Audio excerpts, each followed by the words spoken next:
Adventure, with all its requisite danger and wildness, is a deeply spiritual longing written into the soul of man. The masculine heart needs a place where nothing is prefabricated, modular, non-fat, Ziploc, franchised, online, or microwavable, where there are no deadlines, cell phones, or committee meetings, where there is room for the soul, where finally the geography around us corresponds to the geography of our heart. Look at the heroes of the biblical text. Moses does not encounter the living God at the mall. He finds him, or is found by him, somewhere out in the deserts of Sinai, a long way from the comforts of Egypt. The same is true of Jacob, who has his wrestling match with God, not on the living room sofa, but in a wadi somewhere east of the Jabbok in Mesopotamia. Where did the great prophet Elijah go to recover his strength? To the wild, as did John the Baptist and his cousin Jesus, who was led by the Spirit into the wilderness. Whatever else those explorers were after, they were also searching for themselves. Deep in a man's heart are some fundamental questions that simply cannot be answered at the kitchen table. Who am I? What am I made of? What am I destined for? It is fear that keeps a man at home where things are neat and orderly and under his control. But the answers to his deepest questions are not to be found on television or in the refrigerator. Out there on the burning desert sands, lost in a trackless waste, Moses received his life's mission and purpose. He is called upon into something much bigger than he ever imagined, much more serious than CEO or Prince of Egypt. Under foreign stars in the dead of night, Jacob received a new name, his real name. No longer is he a shrewd business negotiator, but now he is one who wrestles with God. The wilderness trial of Christ is, at its core, a test of his identity.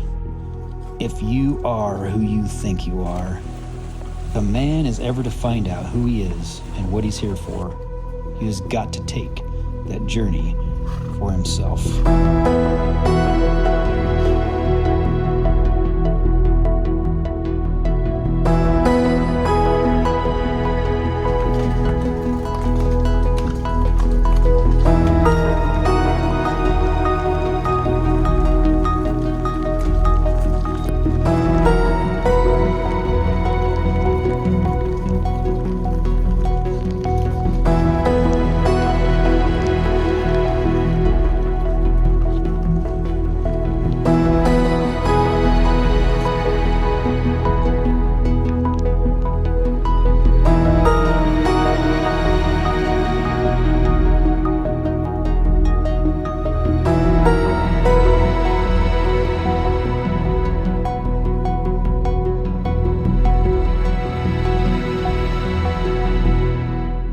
This is a great experience, and there's no way to wrap up everything that spending time in the outdoors means and brings to us as a family and anybody that's doing it. It's a lifetime process. So many lessons to be learned. Think about God's creation and time where you're not distracted. For God to speak to you just about anything and everything. Just some peace, you know what I mean? Some peacefulness.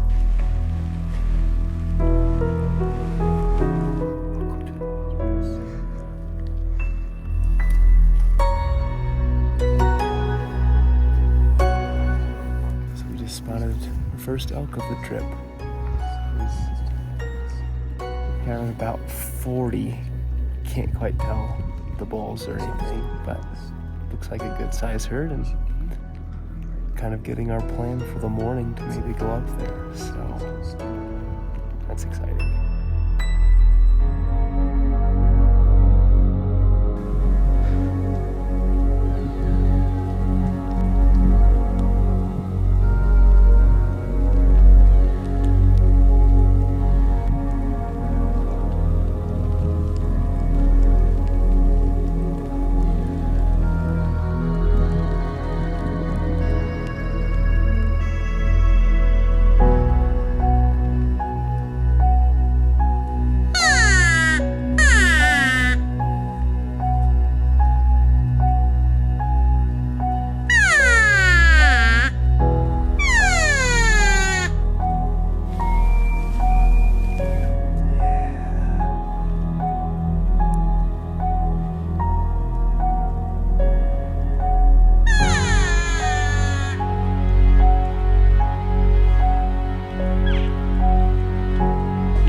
first time your dad took you hunting? Probably deer hunting down at the river was the first actual hunt that I went on with Dad. I can't say I remember it exactly, but I know that it was down there. I don't know, the first deer that I got was probably the smallest deer you could ever find at the river, but I think that was probably one of the first times that I went hunting with him. Got a little small deer, but it was fun. It was a good time.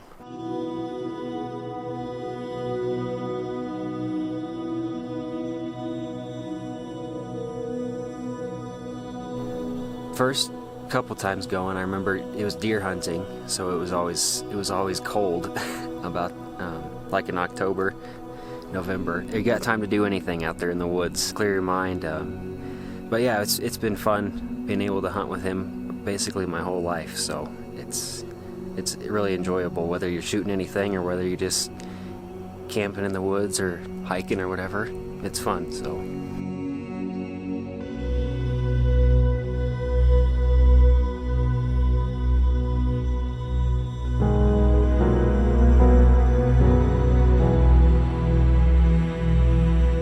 I wouldn't say it's much different from now. Obviously we're all older and a little wiser, and continue to get better at hunting, but I think that he was a pretty good hunter back then and still is today.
Started with a very hard 1 mile walk uphill.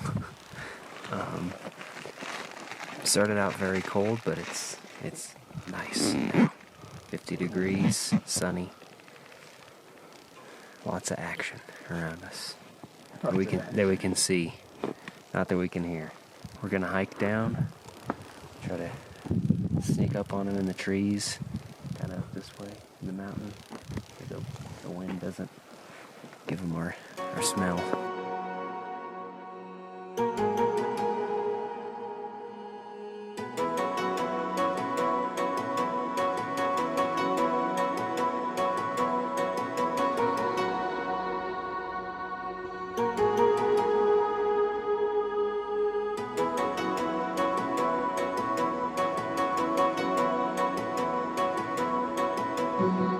What has it meant for you to be able to go on this trip with Lane and Braden?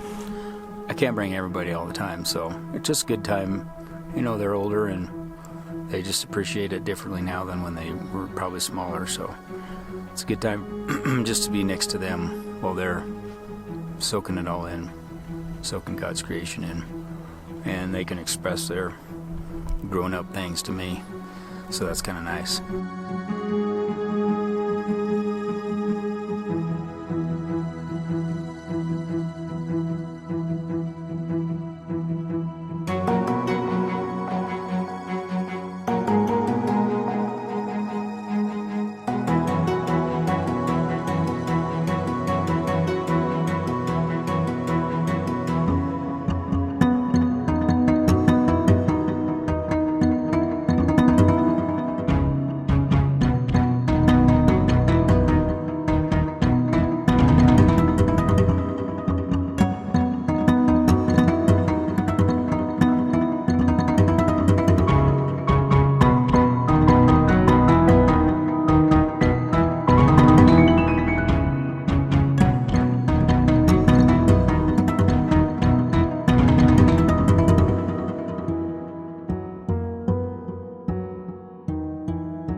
crossed over some rocks in the stream. We're gonna go hike up a mountain, try to find us a bull.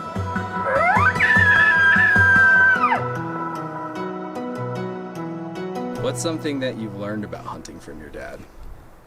You know, probably the one thing, it might be cliche, but patience. I mean, there's a lot of days that you go down, sit at the river, and your fingers and your toes are about to fall off, and you don't want to be there anymore. But I think that, I mean, if you sit there and wait it out, you're gonna get something eventually. So I think that's a life lesson as well, just being patient.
archery hunting elk is extremely difficult.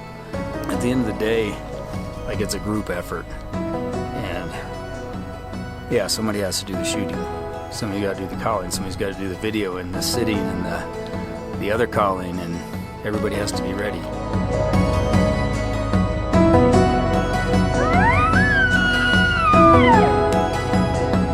You got to be patient, you got to be perseverant, and you just got to, whether you get something or not, you just got to have fun with it and go at it.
Dad's taught me. There was this time there.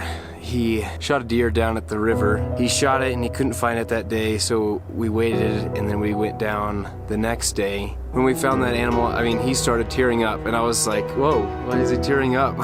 He showed me to be respectful and grateful for the hunt itself and the animal. Hunting and killing it's a different game for some people, and it's just fun to be out there and being grateful for God giving us these animals out here, and to just be able to go out and hunt them, and especially with my dad. And I mean, it's not like he's that old, but eventually I'm gonna look back on these memories and I'm just gonna love that we had the time that we did here. And it was a special moment that he was there with me while I shot it, and Lane as well.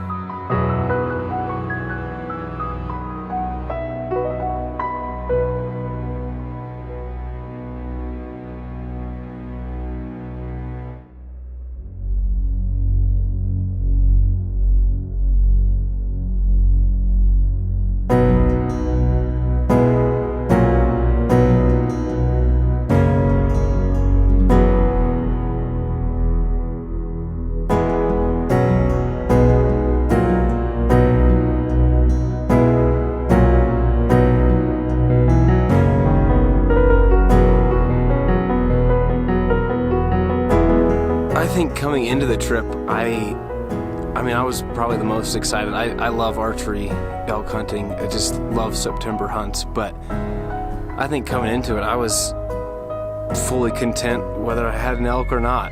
I was just content to come and sit at camp and play cards and drink coffee with Dad and Lane and just get time to bask in God's beauty up here. So I think I was just excited to be here, honestly, and then getting an elk is it's just a plus at this point.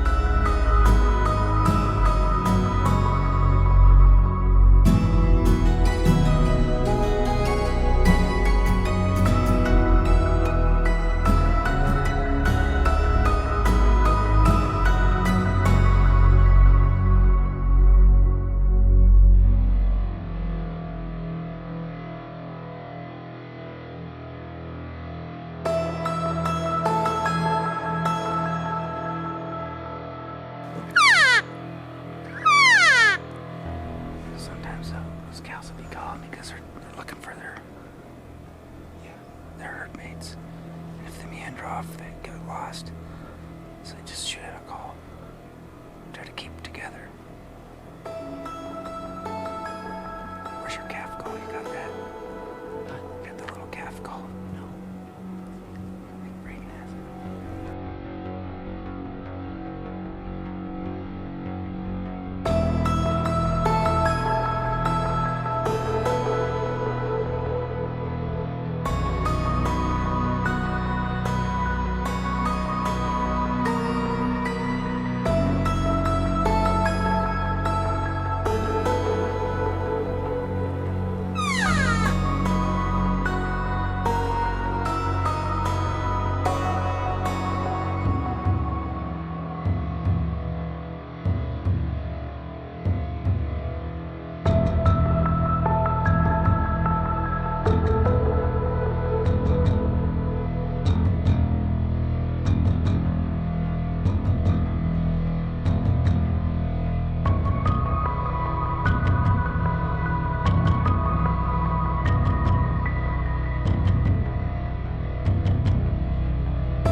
What has it meant for you to have your dad on this trip with you?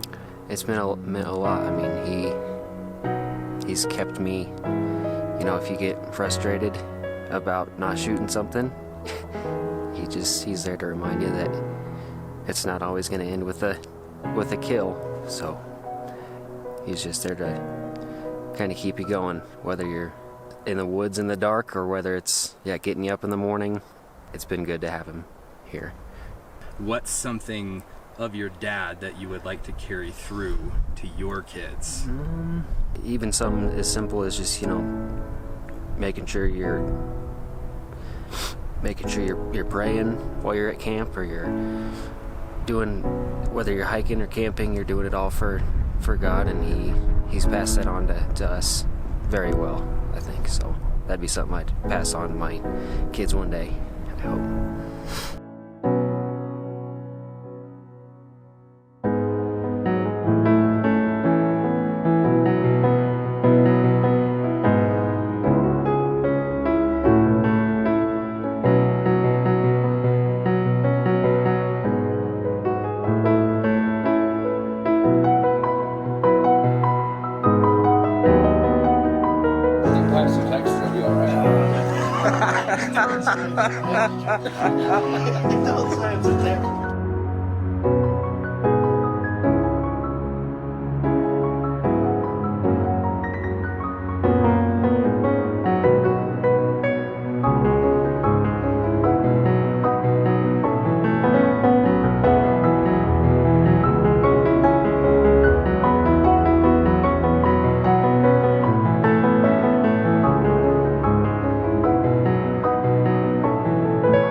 lesson that you've learned from archery hunting for elk? You lose more than you win. Patience, perseverance, those are two things, I guess. Hard work, it is a lot of hard work. It's always a lot of work. This time was no exception. We're worn out. And, you know, I just appreciate you coming along, just, if nothing else, just to document a trip that we can look back on as a family.